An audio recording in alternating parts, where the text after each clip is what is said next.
ऐसे समय में जब सबसे बड़ा सवाल हो कि दुनिया की अर्थव्यवस्थाएं कैसे आगे बढ़ेगी, सभी की नजरें इस फोरम पर रहना स्वाभाविक है। साथियों, तमाम आशंकाओं के बीच आज मैं आप सभी के सामने 1.3 बिलियन से ज्यादा भारतीयों की तरफ से दुनिया के लिए विश्वास, सकारात्मकता और उम्मीद का संदेश लेकर के आया। जब कोरोना आया तो मुश्किलें भारत के सामने भी कम नहीं थी। मुझे याद है, पिछले साल फरवरी, मार्च, अप्रैल में दुनिया के कई नामी एक्सपर्ट्स और बड़ी बड़ी संस्थाओं ने क्या क्या कहा था। भविष्यवाणी की गई थी कि पूरी दुनिया में कोरोना से सबसे प्रभावित देश भारत होगा। कहा गया कि भारत में कोरोना संक्रमण की सुनामी आएगी। किसी ने 700-800 मिलियन भारतीयों को कोरोना होने की बात कही तो किसी ने 2 मिलियन से ज्यादा लोगों की मृत्यु का अंदेशा जताया था। दुनिया के बड़े बड़े और आधुनिक हेल्थ इंफ्रास्ट्रक्चर वाले देशों का उस समय जो हाल था, वो देखकर भारत जैसे विकासशील देश के लिए दुनिया की चिंता भी स्वाभाविक थी। आप अंदाजा लगा सकते हैं कि तब हमारी क्या मनोदशा रही होगी। लेकिन भारत ने खुद पर निराशा को हावी नहीं होने दिया। भारत प्रोएक्टिव पब्लिक पार्टिसिपेशन के अप्रोच के साथ आगे बढ़ता रहा। हमने Covid specific health infrastructure develop करने पर जोर लगाया। हमने अपने ह्यूमन रिसोर्सेज को कोरोना से लड़ने के लिए ट्रेन किया। टेस्टिंग और ट्रैकिंग, इसके लिए टेक्नोलॉजी का भरपूर इस्तेमाल किया। इस लड़ाई में भारत के प्रत्येक व्यक्ति ने धैर्य के साथ अपने कर्तव्यों का पालन किया। कोरोना के खिलाफ लड़ाई को एक जन आंदोलन में बदल दिया। आज भारत दुनिया के उन देशों में से हैं जो अपने ज्यादा से ज्यादा नागरिकों का जीवन बचाने में सफल रहा है और जहां आज कोरोना से संक्रमित लोगों की संख्या, जैसे प्रोफेसर ने बताया, तेजी से घट रही है। साथियों, भारत की सफलता तो किसी एक देश की सफलता से आंकना उचित नहीं होगा। जिस देश में विश्व की 18% आबादी रहती हो, उस देश ने कोरोना पर प्रभावी नियंत्रण करके पूरी दुनिया को, मानवता को बड़ी त्रासदी से भी बचाया है। कोरोना शुरू होने के समय mask, PPE kit, test kit हम बाहर से मंगाते थे। आज हम न सिर्फ अपनी घरेलू जरूरतें पूरी कर रहे हैं, बल्कि इन्हें अन्य देशों में भेजकर वहां के नागरिकों की सेवा भी कर रहे हैं। और आज भारत ही है जिसने दुनिया का सबसे बड़ा कोरोना वैक्सीनेशन प्रोग्राम भी शुरू किया है। पहले फेज में हम अपने 30 मिलियन हेल्थ और फ्रंटलाइन वर्कर्स का वैक्सीनेशन कर रहे हैं। भारत की स्पीड का अंदाजा आप इसी से लगा सकते हैं कि सिर्फ 12 दिन में, 12 डेज में भारत ने अपने 2.3 मिलियन से ज्यादा हेल्थ वर्कर्स को वैक्सीनेट कर चुका है। अगले कुछ महीनों में हम अपने करीब 300 मिलियन बुजुर्ग और कोमॉर्बिडिटी वाले मरीजों के वैक्सीनेशन का टारगेट पूरा कर लेंगे। साथियों, सर्वे संतु निरामया, पूरा संसार स्वस्थ रहे, भारत की इस हजारों वर्ष पुरानी प्रार्थना पर चलते हुए संकट के इस समय में भारत ने अपनी वैश्विक जिम्मेदारी को भी शुरू से निभाया है। जब दुनिया के अनेक देशों में एयर स्पेस बंद था, तब 1 लाख से ज्यादा नागरिकों को उनके देश पहुंचाने के साथ ही भारत ने 150 से ज्यादा देशों को जरूरी दवाइयां भी भेजी। अनेक देशों के हेल्थ कर्मचारियों को भारत ने ऑनलाइन ट्रेनिंग दी। भारत की ट्रेडिशनल मेडिसिन आयुर्वेद कैसे इम्यूनिटी बढ़ाने में सहायक है, हमने दुनिया को इस बारे में गाइड भी किया।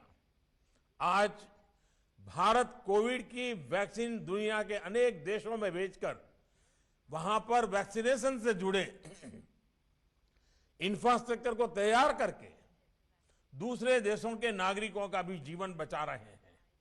और ये सुनकर WEF में सभी को तसल्ली होगी कि अभी तो सिर्फ 2 made in India corona vaccine दुनिया में आई है।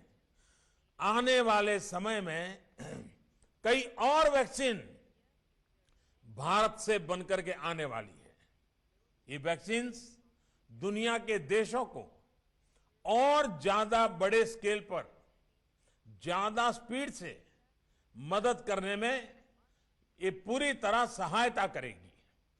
भारत की सफलता की इस तस्वीर, भारत के सामर्थ्य की इस तस्वीर के साथ मैं दुनिया के अर्थ जगत को ये भरोसा भी दिला रहा हूं कि आर्थिक मोर्चे पर भी स्थितियां अब तेजी से बदलेगी। कोरोना के समय में भी भारत ने इंफ्रास्ट्रक्चर के ट्रिलियंस ऑफ रुपीस के प्रोजेक्ट शुरू करके एम्प्लॉयमेंट के लिए विशेष स्कीम्स चलाकर इकोनॉमिक एक्टिविटी को बनाए रखा था। तब हमने एक एक जीवन को बचाने पर जोर दिया। अब भारत एक एक जीवन देश की प्रगति के लिए पूरे जी जान से जुट गया है। अब भारत आत्मनिर्भर बनने के संकल्प के साथ आगे बढ़ रहा है।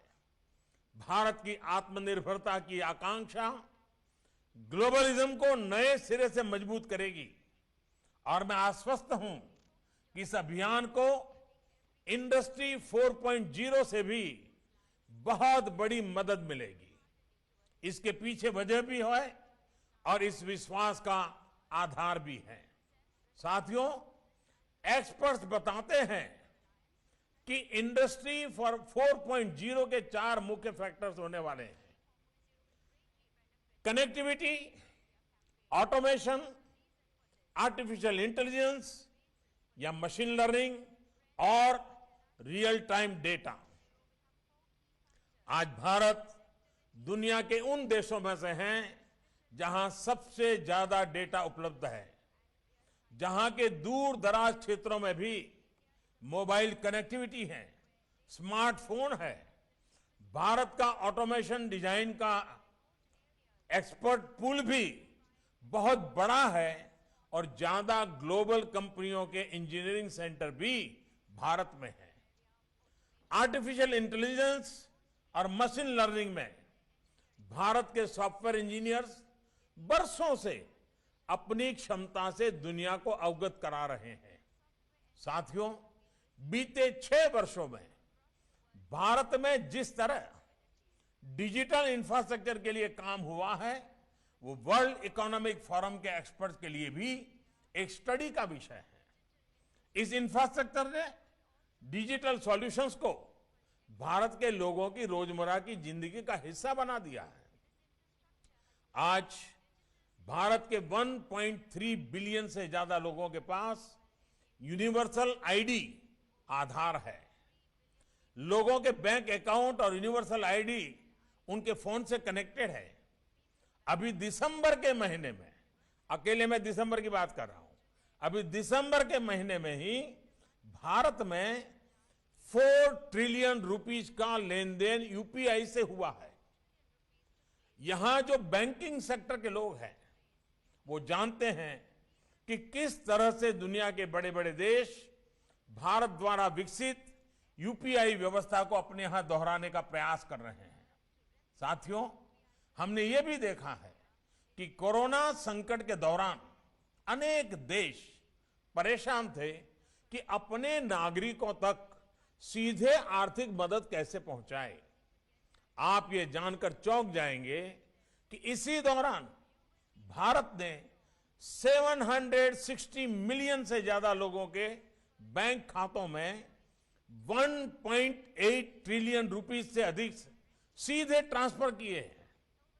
ये भारत के मजबूत डिजिटल इंफ्रास्ट्रक्चर की ही ताकत का उदाहरण है। हमारे डिजिटल इंफ्रास्ट्रक्चर ने पब्लिक सर्विस डिलीवरी को एफिशिएंट भी बनाया है और ट्रांसपेरेंट भी बनाया है। अब भारत अपने 1.3 बिलियन नागरिकों को हेल्थ केयर के इजी एक्सेस के लिए यूनिक हेल्थ आईडी देने का भी अभियान शुरू कर रहा है। और साथियों, मैं आज इस प्रतिष्ठित फोरम पर सभी को यह भी आश्वासन देता हूं कि भारत की हर सफलता पूरे विश्व की सफलता में मदद करेगी। आज हम जो आत्मनिर्भर भारत अभियान चला रहे हैं वो भी ग्लोबल गुड और ग्लोबल सप्लाई चेन के प्रति पूरी तरह कमिटेड है। भारत के पास ग्लोबल सप्लाई चेन को मजबूत करने के लिए कैपेसिटी भी है, कैपेबिलिटी भी है और सबसे बड़ी बात रिलायबिलिटी भी है। भारत के पास आज बहुत बड़ा कंज्यूमर बेस है और उसका जितना विस्तार होगा उतना ही ग्लोबल इकोनॉमी को लाभ होगा। साथियों, प्रोफेसर क्लाउस श्वाब ने भी कहा था कि भारत संभावनाओं से भरा वैश्विक खिलाड़ी है। मैं आज उसमें यह भी जोड़ूंगा कि भारत संभावनाओं के साथ साथ आत्मविश्वास से भरा हुआ है, नई ऊर्जा से भरा हुआ है। बीते वर्षों में भारत ने रिफॉर्म्स और इंसेंटिव बेस्ड स्टिमुलस पर बहुत जोर दिया है। कोरोना के इस समय में भी भारत ने करीब करीब हर सेक्टर में स्ट्रक्चरल रिफॉर्म्स की गति को तेज किया है। इन रिफॉर्म्स को प्रोडक्शन लिंक इंसेंटिव्स से सपोर्ट किया जा रहा है। अब भारत में टैक्स रिजिम से लेकर एफडीआई नॉर्म्स तक एक प्रिडिक्टेबल और फ्रेंडली एनवायरनमेंट है। भारत में ईज ऑफ डूइंग बिजनेस की स्थिति लगातार बेहतर हो, इस दिशा में भी काम जारी है। और एक विशेष बात यह भी है कि भारत अपनी ग्रोथ को क्लाइमेट चेंज के लक्ष्यों के साथ भी बहुत तेजी से मैच कर रहा है।